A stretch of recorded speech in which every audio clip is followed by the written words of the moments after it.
we just stay here? 'Cause in this kind of weather. Assalamualaikum warahmatullahi wabarakatuh. Perkenalkan, nama saya Rahmat Kelvin Kurniawan. Perkenalkan, saya Pina Anggraini. Perkenalkan, nama saya Sahtagi. Perkenalkan, saya Gita Delva. Perkenalkan, nama saya Didi Irawan. And things they ain't perfect, but I wouldn't change a thing.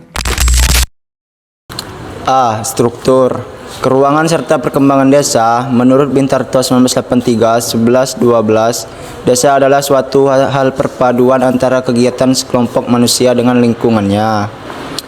Hasil perpaduan itu adalah perwujudan geografis yang ditimbulkan oleh unsur-unsur fisiografis sosial, ekonomi, politik, dan budaya, dan memiliki hubungan timbal balik dengan daerah lain. 1. Struktur keruangan serta perkembangan desa. Undang-Undang Nomor 6 Tahun 2014, desa adalah kesatuan masyarakat hukum yang memiliki batas wilayah yang berwenang untuk mengatur dan mengurus urusan pemerintahan. Kepentingan masyarakat setempat berdasarkan prakarsa, masyarakat, hak asal, usul, dan atau hak tradisional yang baik. Karakteristik desa. 1. Interaksi antar manusia yang sangat kuat. 2. Memiliki pertalian perasaan yang sama tentang kesukaan dan perasaan.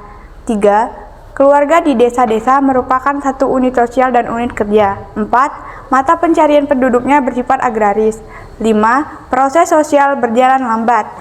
6. Kontrol sosial didasarnya pada hukum informal. 7. Jumlah penduduk desa relatif dan sedikit. 8. Sedikit warga desa banyak bergantungan pada musim. B.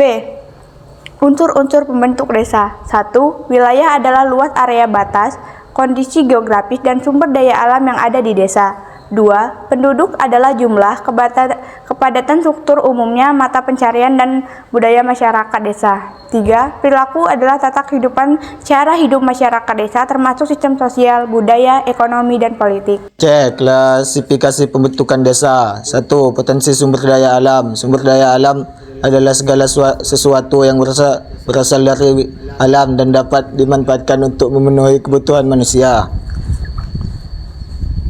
2. Potensi sumber daya manusia. Sumber daya manusia adalah salah satu aset paling berharga yang dimiliki oleh suatu negara. 3. Potensi kelembagaan. Potensi kelembagaan adalah kemampuan atau kekuatan yang dimiliki oleh suatu organisasi atau kelompok untuk mencapai tujuan tertentu sederhana ini seperti bakat atau keahlian yang dimiliki oleh suatu tim.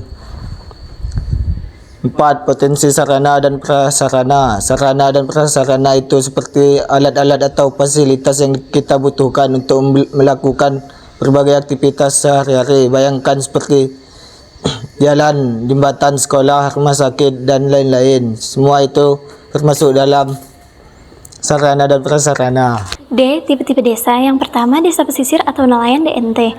Karakteristik terletak di daerah pesisir, mayoritas penduduknya bermata pencarian sebagai nelayan. Potensi perikanan tangkap, budidaya laut, pariwisata bahari. Yang kedua, desa persawahan atau DPS. Karakteristik terletak di dataran rendah dengan sumber air yang memadai, penduduknya sebagian besar bertani padi. Potensi pertanian padi, palawija, hortikultura, peternakan kecil-kecilan.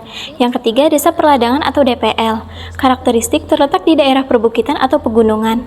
Penduduknya berladang dengan sistem berpindah-pindah. Potensi pertanian ladang, perkebunan, hasil hutan, bukan kayu. 4. Desa perkebunan atau DPS. Karakteristik terdapat perkebunan besar milik perusahaan atau masyarakat, penduduknya bekerja sebagai buruh perkebunan atau petani plasma.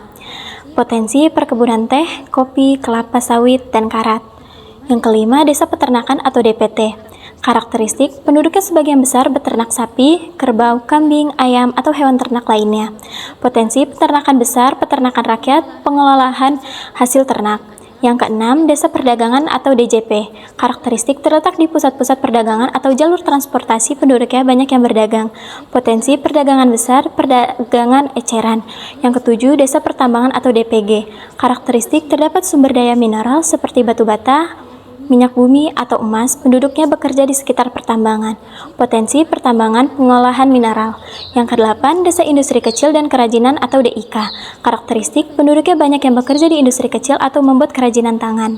Potensi industri kerajinan tangan, industri makanan olahan, dan industri kecil. Iskandar Wiryat Majah membagi pola pemukiman di pedesaan ke dalam 4 pola, yakni 1. Pola menyebar adalah jenis pola pemukiman di mana rumah-rumah penduduknya tersebar tidak berdekatan satu sama lain, melainkan terpisah-pisah. 2. Pola pemukiman melingkar adalah jenis pemukiman di mana rumah-rumah penduduknya tersusun melingkar mengelilingi suatu titik pusat. Titik pusat ini juga berupa sumber air, tempat ibadah, atau fasilitas umum lainnya yang penting bagi kehidupan sehari-hari masyarakat. 3. Pola pemukiman memanjang adalah jenis pola pemukiman di mana rumah-rumah penduduknya tersusun memanjang, mengikuti garis-garis tertentu, seperti jalan raya, sungai, atau pantai. Bayangkan seperti sebuah garis lurus, panjang, dan rumah terbangun berderet mengikuti garis tersebut. 4. Pola pemukiman berkumpul adalah jenis pemukiman di mana rumah-rumah penduduknya dibangun berdekatan satu sama lain, membentuk kelompok atau kluster. Bayangkan seperti sebuah kampung atau desa yang padat penduduknya.